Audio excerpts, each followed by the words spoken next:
وللحديث إذن عن هذا الموضوع ينضم إلينا عبر تقنية سكايب السيد محمد هاني رئيس لجنة الشؤون الخارجية والتعاون والجالية. أهلا بك سيد هاني.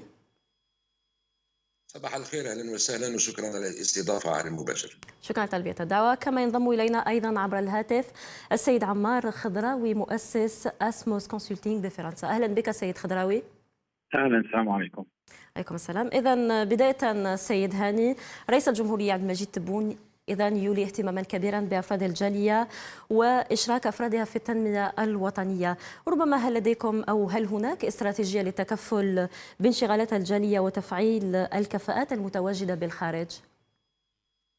هذه حقيقه الاخت، الاهميه موجوده، والانتباه اللي اعطاه السيد رئيس الجمهوريه عبد المجيد تبون للجاليه منذ بدايه كان واضح. في كل زياره خارج ارض الوطن يقوم بلقاءات مع اعضاء الجاليه، كانت في مصر، كانت في تونس، في قطر، في الكويت. وهذه إشارة قوية، لأنه في كل لقاءات يذكر أن الجالية عندها دورها تلعبوا في الجزائر فيما يخص المجال، يعني في خاصة هذه السنة الاقتصادية، وكاين يعني نداء لأبناء الجزائر الموجودين خارج الوطن للمشاركة والتسهيل في بناء هذه الجزائر الجديدة. يعني الأهمية أعطاها السيد رئيس الجمهورية، ونتابع ونثمن ما يقوم به. وحنا كلجنة شؤون خارجية رانا نعملوا في المجهودات اللازمة، خاصة في هذه الفترة، يعني لا بيريود سبيسيال هذه بعد الوباء الكوفيد وكل المشاكل اللي تعرفها الجالية، وإن شاء الله يكون الحلول في أقرب وقت. نعم، إذا شكرا سيد هاني. سنعود إليك، ربما ننتقل إلى السيد خضراوي. أنت مؤسس أسموس كونسلتينغ التي لديها فرع هنا في الجزائر وفرع آخر في فرنسا. ربما لو تحكي لنا أكثر عن تجربتك وعن الصعوبات اللي تلقيتها. السلام عليكم. Atmos Consulting, ça fait 12 ans qu'on est présent en Algérie. Je pense que la chose la plus difficile, elle n'est pas que pour la diaspora, elle est pour tout chef d'entreprise en Algérie. On voit plus les devoirs qu'il a que les droits qu'il a. Et je pense que tant que le chef d'entreprise n'est pas reconnu comme un acteur majeur de la création de valeur et qu'il est face à une bureaucratie, certains papiers durent 2 ans pour les avoir. Tant que les règles du jeu ne sont pas claires, non pas dans les textes, mais dans leur application au niveau du bureau le face à face.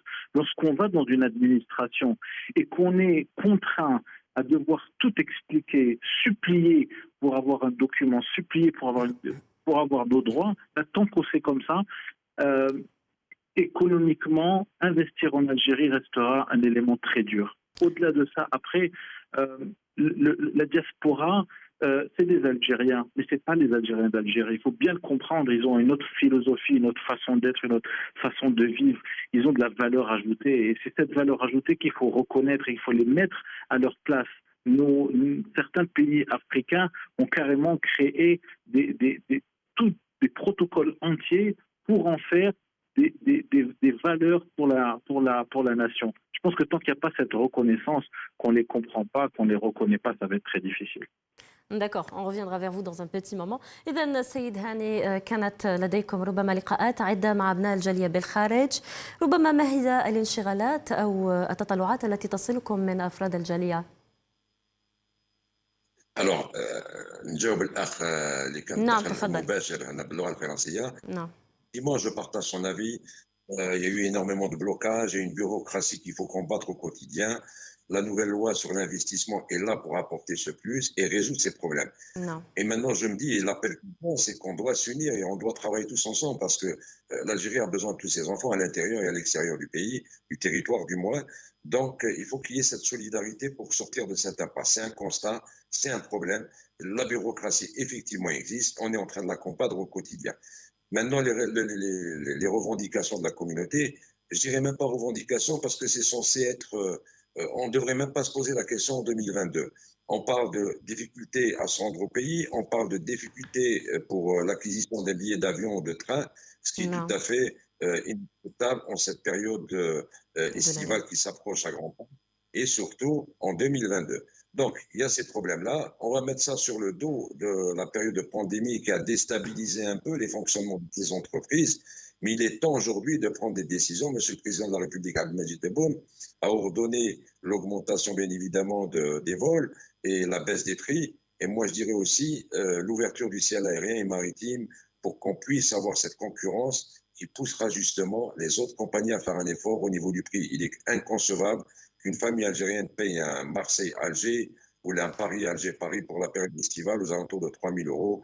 Actuellement, les prix, c'est vrai, ils commencent à baisser. نعم Mais سيد je هاني، pense qu'il فقط est... سنتحدث عن أسعار التذاكر يعني في الشق الثاني لهذا النقاش. الآن سنتحدث فقط عن ربما انشغالات وتطلعات الجالية. هذا هم الانشغالات حاليا نعم، منذ بداية أنا أتحدث عن الشق الاقتصادي ربما.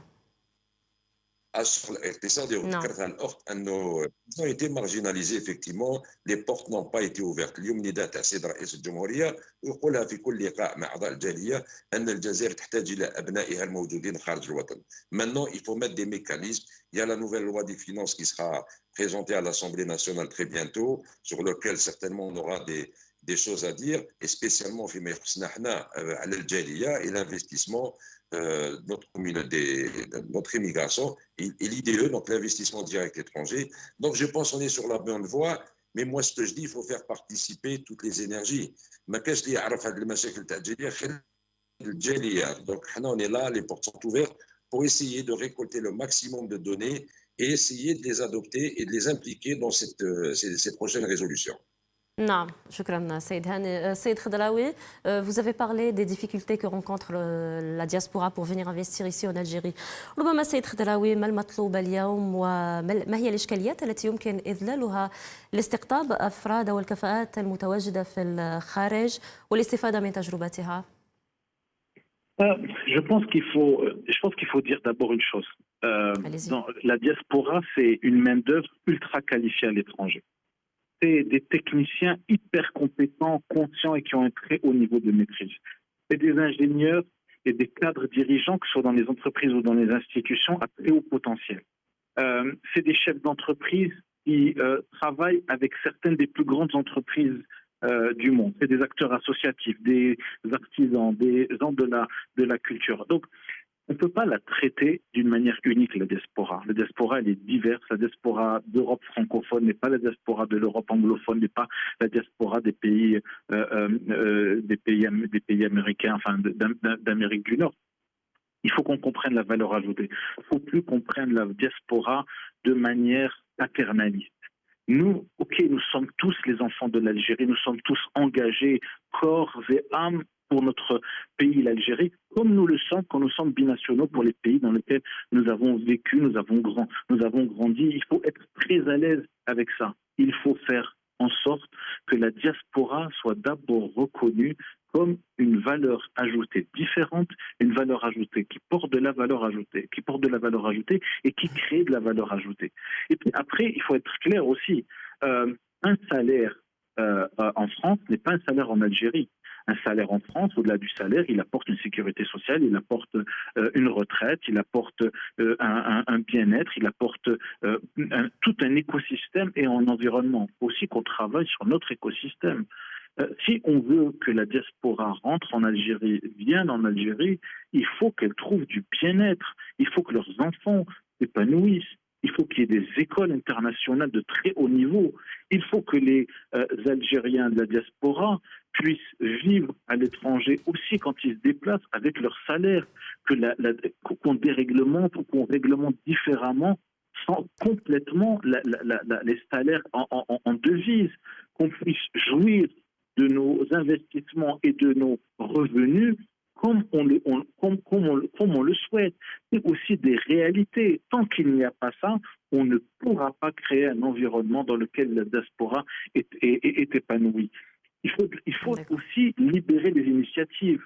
Ne pas toujours mettre des règles et des cadres. Vous savez, en Occident, ce qui n'est pas réglementé est autorisé. Ici, on a l'impression que tout ce qui n'est pas réglementé est interdit. Ça bloque la liberté d'initiative et la liberté de mouvement. Alors, Ousted, tout à l'heure, nous parlait du transport. Mais vous imaginez que si j'ai un rendez-vous à Paris qui se décrète, non, je dois absolument aller, il me faut un mois pour trouver un billet d'avion. Si j'ai besoin d'un document pour me faire payer de la Tunisie pour, gérer la non-double imposition, ça fait 1 an on essaie de l'avoir, et c'est au bon vouloir d'un fonctionnaire. C'est-à-dire que Monsieur le Président met en place tout un protocole. On a besoin que toute la machine, toute la machine fonctionne. Si monsieur le Président, Monsieur le Premier ministre, les différents ministres font le boulot, mais que derrière, il n'y a pas une conduite du changement pour que les fonctionnaires, quand ils voient un chef d'entreprise, ils le considèrent comme un citoyen à valeur ajoutée. Ils le considèrent comme quelqu'un qui a des devoirs sur eux, qui a des droits sur eux, qu'ils sont là pour le servir. Ben, on tournera toujours en rond. Et puis, enfin, il faut qu'on soit compétitif. Pour être compétitif, si moi, dans le marché, je suis là, et qu'il y a un marché informel qui biaise complètement la dynamique économique, mais ça ne peut pas fonctionner. Et enfin, il faut des échanges régionaux. Il faut de la stabilité. Tant qu'il y a des changements permanents, c'est trop complexe. Non. إذا سيد هاني، يعني مبادرة رئيس الجمهورية بلم شمل الجزائريين تشمل أيضا أفراد الجالية الوطنية، ربما لتعزيز وتوطيد اللحمة الوطنية. ما هي في رأيكم المجالات التي يمكن الاستثمار فيها؟ إذا سنعود للسيد هاني في لحظات. سيد خضراوي، يعني اليوم العالم يتوجه نحو الرقمنة واقتصاد المعرفة، أي دور ربما للكفاءات الجزائرية وكيف يمكن تشجيع الاستثمار في هذا المجال بالجزائر؟ يعني ما هي الأدوات اللازمة لذلك؟ En fait, la question de la digitalisation, c'est une question majeure. Alhamdoulilah, il va y avoir le Africa Digital Summit où on va se poser beaucoup de questions cette semaine. On va beaucoup en discuter. C'est une question globale, la digitalisation. Je pense que d'abord et avant tout, comment est-ce qu'on retient nos compétences en Algérie? C'est ça le problème. Je pense que la digitalisation, c'est quelque chose qui est complexe, mais qui est facile en même temps. Mais si jamais tous les développeurs, vous savez, l'ESI, qui est l'une des meilleures écoles de notre continent, il faut le dire, 90% des étudiants quittent l'Algérie. Vous savez, Polytechnique, on a 85% des étudiants qui quittent l'Algérie. Vous savez, quand on les a en stage chez nous, ils sont brillantissimes. Ils vont dans certaines des plus grandes entreprises. Aujourd'hui, nous sommes fabricants d'intelligence pour l'international. Nous sommes fabricants de ressources pour l'international. Alors, il y a deux choses pour le faire. Je ne sais plus qui m'a dit ça, mais c'est quelqu'un de très intelligent qui disait peut-être que le problème n'est pas le fait que les gens partent, c'est qu'on n'est pas capable encore d'accueillir. Si les gens partent d'Algérie vers l'Occident, peut-être que des Sénégalais, des Ivoiriens, des Maliens, des Ghanéens, des Kenyans peuvent venir aujourd'hui remplir les rangs de nos entreprises. Comment on facilite cette inclusion africaine? Parce que c'est peut-être ça la solution. Les Émirats arabes, ils sont peu, mais ils ont tout un écosystème autour d'eux, avec une main-d'œuvre, avec tout. Les Sénégalais, les gens de Côte d'Ivoire, ils ont des cadres extraordinaires.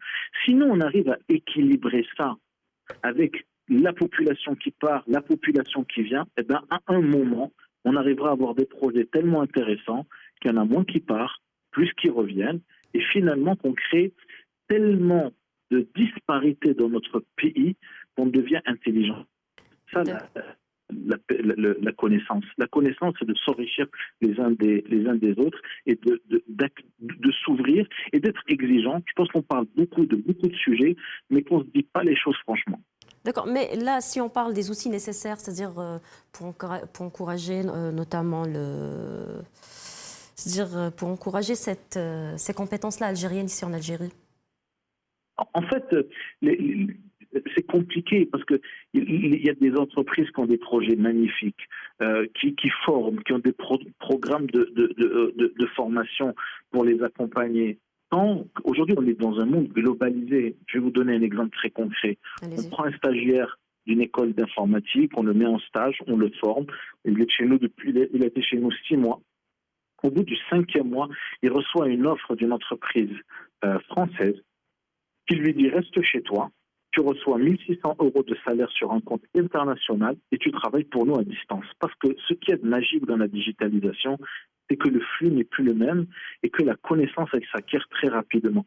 Comment vous voulez être conférencier? Aujourd'hui, c'est un problème majeur. Aujourd'hui, quand en Angleterre, en Italie, en France, en Espagne, il y a un manque de développeurs, ben, ils vont le chercher là où il y a des très bonnes écoles. Et l'Algérie, la Tunisie, le Maroc, le Sénégal ont de très très bonnes écoles et donc ils viennent les chercher chez nous. C'est un problème global. Donc il faut qu'on s'ouvre pour qu'on ait D'accord. d'autres marchés, pour que les entreprises algériennes soient sur d'autres marchés. Par exemple, il faut que les entreprises algériennes soient en France pour pouvoir faire une partie de leurs projets, les faire en France, parce que la réalité est que les plus grandes compétences sont là-bas. D'accord, Et merci à vous alors Monsieur Khadraoui. شكرا لك على هذه المداخلة وعلى كل هذه التفاصيل. إذا مشاهدينا نعود للسيد هاني. سيد هاني، كنا نتحدث عن مبادرة رئيس الجمهورية بلم شمل الجزائريين والتي تشمل أيضا أفراد الجالية ربما لتعزيز وتوطيد اللحمة الوطنية. ما هي في رأيكم المجالات التي يمكن الاستثمار فيها لتعزيز هذا القرب، ويعني ما الذي يبحث عنه أفراد الجالية اليوم في وطنهم؟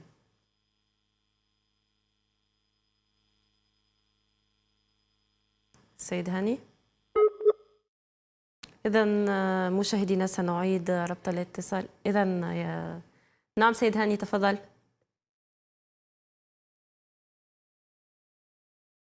Mais سيد. valeurs sûres au Barkhanoa, il y a des Fulbidans. On voit nos compétences au niveau des entreprises étrangères. Ils ont fait le bonheur de ces entreprises. Je me dis نعم. effectivement qu'on a besoin d'eux. Et ça, il n'y a aucun doute. Walakin, ils aiment dire dans un environnement qui est propice, qui leur ouvre les portes. Et ça, on est conscient. Et c'est un travail qu'on doit tous faire ensemble. وهذه حقيقة وأظن أني ونأكد أن السلطات العليا داية بهذا الأمر. بما يخص الآن المجالات اللي يعني فيهم اللم الشمل، نعم. يعني كل المجالات اليوم الجزائر تحتاج إلى يعني أبنائها هناك ونشوفوا تسهيلات. يعني الوضع تكون تسهيلات. نعم. سي اوبليغاسيون. سي اون اوuvre با هذا المجال يعني تاع التسهيلات et qui se sentent réellement impliqués, ce n'est pas que des paroles, bien évidemment, on ne pourra pas avoir des résultats. ولكن الأهم اليوم أنه أبناء الجزائر الموجودين خارج الوطن, ils se sont نعم. puis leur créer cet environnement favorable, ne serait-ce qu'on parle des billets, on parle de tout ça. Aujourd'hui, il y a une deuxième étape, c'est l'accueil. مهما كان يجي اليوم جزائري مستغرب يعني يجي لنا الجزائر في الاستقبال مش حاضرين et c'est pas normal. Donc هذا النداء نعرف ثاني c'est qu'il y a une étape, c'est des paliers. Il y a ce problème de billetterie et ensuite il y a ce problème d'accueil et de prise en charge. On voit ce qui se passe partout. Nous avons 2 mois وين الجالية يجي بقوة. هذا les 2 mois s'investir et donner une nouvelle image de cette Algérie. نعم.